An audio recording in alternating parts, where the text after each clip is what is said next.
more game before the Olympic break. What's the mindset of this group heading into tonight with the break competing and then coming off that game in Colorado? Yeah, you want to head into a break like this on a high note, on a good note, feeling good about where we're at as a team and where our game's at. So yeah, just focusing on the task at hand and just making sure we're ready to go and executing what we need to for tonight. Looking off that game in Colorado, does that reinforce the identity this group's trying to build and what you guys have already put up to this season? Yeah, I thought a lot of different facets of that game for us were a very positive thing. I think overall, like the response that we showed, again, just paying attention to detail. That's again against a really good team who's had a lot of success on home ice, and for us to go in there and play as strongly as we did, I think is a good kind of measuring stick game for us. But I think I liked a lot of different things about our game, and that should be the bar that we try to hold ourselves to down the stretch. Regardless of tonight's result, you guys have built up quite a bit of momentum going into the break. What have you liked most about the team's play from the start of the season till now? I think, especially as the year's gone on, just our consistency has been, I think, really good. Just playing to our identity, not having those kind of mental lapses where we're giving away things for free.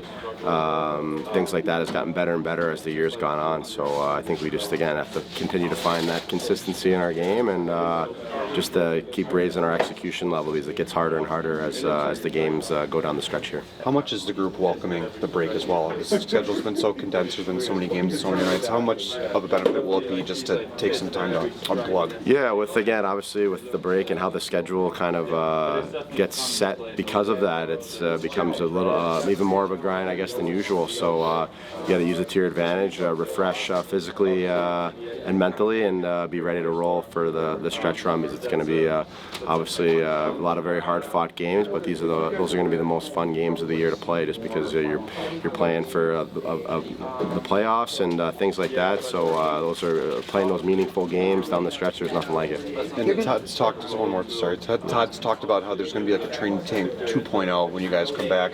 I guess how beneficial will that be for the group to be able to get back into the rhythm of things for those guys who aren't going to the Olympics? Yeah, I think definitely kind of maybe doing some refreshers in certain things and getting your legs back under you. But I think, again, for the most part, guys are going to be staying ready over the break. I know a bunch of guys are going to be on the ice still and obviously training and things like that. So you got that fine line of recovering a little bit, but also making sure you're using the time to prepare for the stretch run. And I know for me, I can't anymore maybe take all 12 days off the ice and not do anything and just rely on the training camp to get ready. So I'll make sure that I'm staying ready. And I think, again, guys learn what works for them as they gain experience and things like that. But yeah, we're just going to try to utilize this break and optimize what we can during it.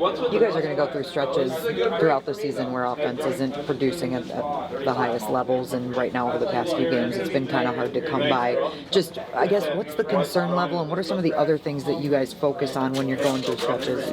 Yeah, I think that's, again, having that adaptability and versatility in our game is a really good thing because there's going to be games where maybe it's a little bit more of a track meet, and there's going to be games where it's more of a grind, and defensively, obviously you have to be even tighter than usual. So I think sometimes recognizing that where you're at as a team, again, certain parts in the schedule I think lead to some of those different styles of game being played. But I think first and foremost, just playing smart and buying into our system and having that be the foundation of things. And obviously a lot of our offense can come from that, but you have to be able to win games 1-0 like we did, and we've done that a couple times this year, which is encouraging. So that shows that our attention to detail and just how sharp we can be playing a team game is there, and that's a good thing for us to be able to rely on when the pucks aren't going in for us. Awesome. Thank you. Coming off that game in Colorado, what did you like most about the team effort that was put out, or was it simply the team game itself? Well, you used the word team twice in your question, and that would be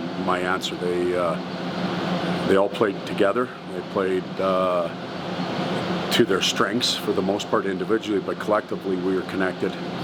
Coaches use that language all the time, but we were, and did a lot of things as five-man units. So that allowed us a chance to check real well, and because of that, we got a few opportunities at the other end that we capitalized on. That top line has got all the offense in that Colorado game, but they've also been playing pretty well lately. What have you liked most about their play as of late? Well, they have to drive the bus. They're, you look at Razor and Dylan, they're both wearing letters. They have to be leaders for the club when it comes to the complete game, not just offense, but checking and momentum and game management and all those types of things. And Casp has played very well lately since he's gone up there. He's been more assertive, going to the net a little bit more, and responsible defensively. So the three of them have pieced together a real good game in Colorado. Maybe not so good the night before, so it was a good response on their behalf. The last game before the Olympic break here tonight, what are going to be the keys for this group to go into the break on a high note? Focus on the task at hand. These games are always unpredictable. Make it as predictable as you possibly can.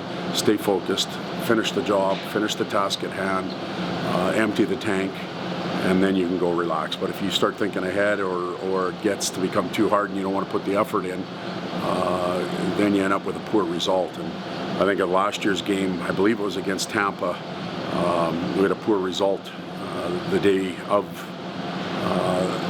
the Four Nations break, and it was something that we weren't happy with. And you go into the break with a real sour taste in your mouth. We don't want that. We want a complete effort like we had in Colorado, and we expect that from everybody. And looking at the opponent tonight, Utah's currently in that first wild card spot in the West. What stands out to you about the way they've been playing this year? Playing very well. Their 5-on-5 game is as good as anybody's in the league right now. They have a real positive number when it comes to that. They play with a lot of pace.